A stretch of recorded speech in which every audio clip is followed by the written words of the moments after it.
wayyaane nu barsiifneerra.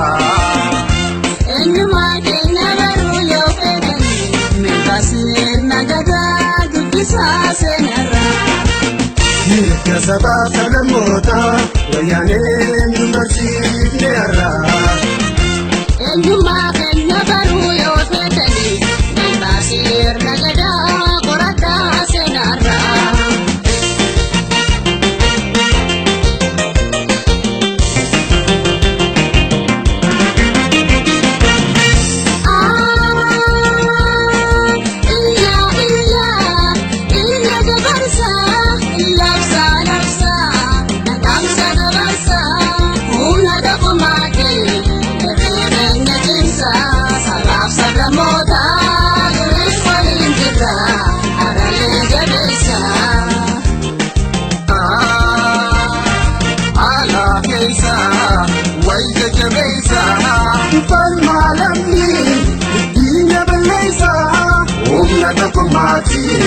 Reeteenya keessa sabaaf sablammoota duris waliin jirra aralee jabeessa.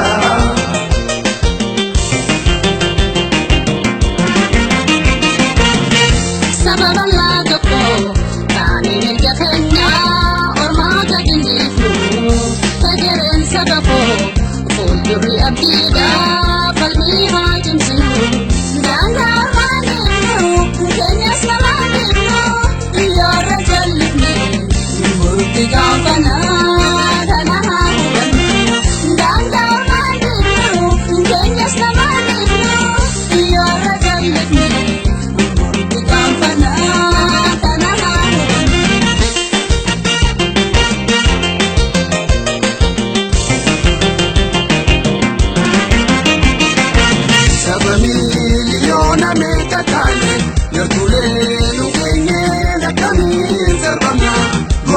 Keenya duru dhaloota ni qabna.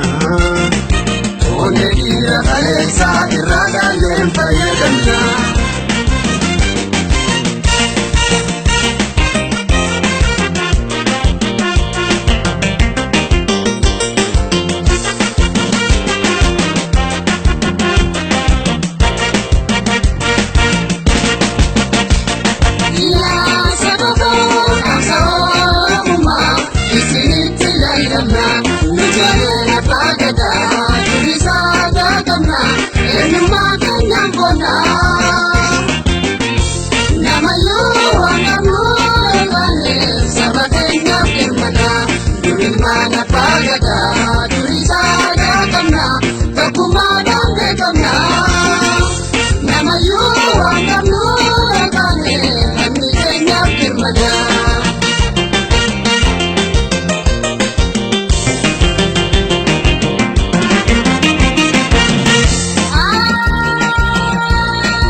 Wayyaane nu fedhee kan biraan nu fakkeessa hin taane dhoksaansa.